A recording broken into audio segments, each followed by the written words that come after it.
Secrets of coins, revealing the rare coins in history, disclosed.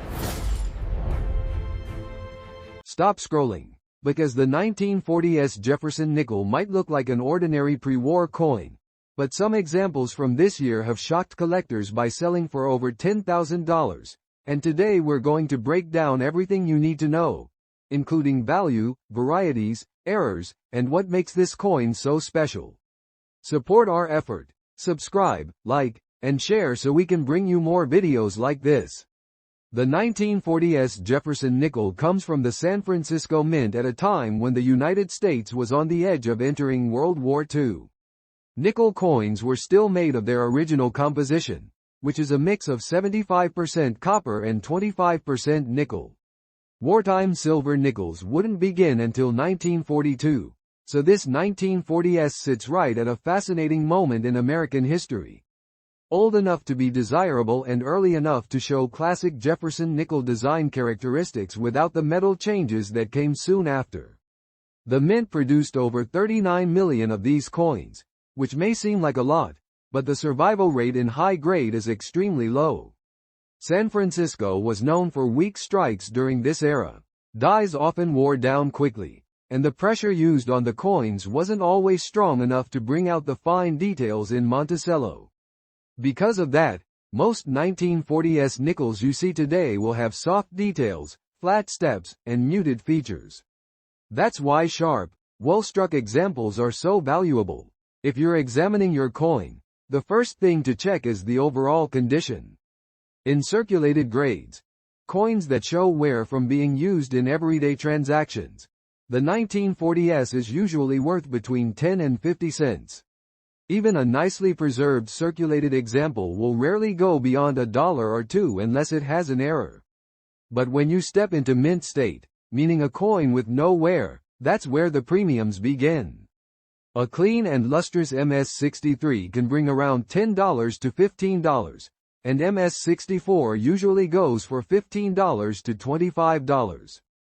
But when you reach MS-65, the value jumps to $30 to $60, depending on the quality of the strike. The real excitement comes in at MS-66 and higher. MS-66 examples can sell for $80 to $150, and if you find a truly exceptional MS-67, you might be looking at several $100s or more.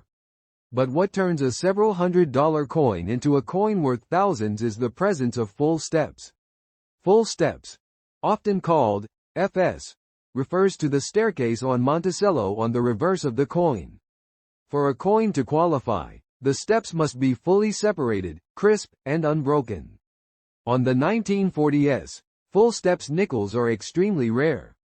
The San Francisco Mint often struggled with striking pressure, and most of the steps appear flat, blended, or incomplete. That's why when a true full steps example shows up, especially in MS-66 or MS-67, the price skyrockets.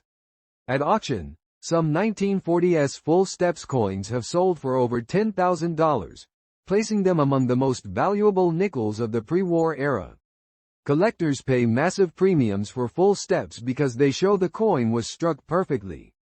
It means the die was fresh, the pressure was strong, and everything lined up perfectly in that moment. Errors also matter. Weak steps, die cracks, doubling, and off-center strikes can all add value, but nothing compares to true full steps. Another thing to look for is luster. Jefferson nickels can come in different luster styles: satiny, frosty, or even slightly reflective. Coins stored carefully over decades will often show natural toning around the rims, ranging from gold to deep blue. At the San Francisco Mint in 1940, many coins came out slightly dull or grainy because of worn dies. That means when you do find one with smooth, bright luster, it becomes much more desirable. There are also small variations caused by die wear. Some 1940s nickels show a slightly mushy appearance on Jefferson's hair or cheekbone. Others show cracks around the rim or lettering. Die cracks are collectible and can raise value to $10 to $40 depending on how dramatic they are. If the coin has doubling, like doubled lettering on the reverse or a doubled mint mark, Values can reach $50 to $200. For collectors, the 1940s Jefferson Nickel sits in an interesting position. It's not a low mintage rarity, but the challenge of finding one with great details keeps demand high. A coin like this represents a moment in American history, the craftsmanship of early Jefferson nickels, and the struggle of San Francisco's minting process during the late 1930s and early 1940s.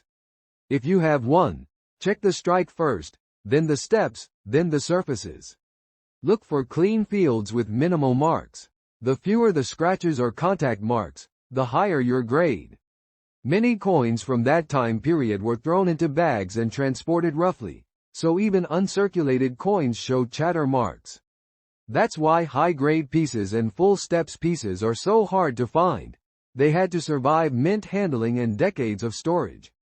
Your coin could be a common collectible worth a small premium, or if the steps are sharp and the surfaces are clean, it could be a highly valuable piece that stands out among Jefferson nickels. So take a close look at your 1940s. What looks like a simple 5-cent coin could hide rarity, condition rarity, or even a major strike rarity. Support our effort. Subscribe, like, and share so we can bring you more videos like this.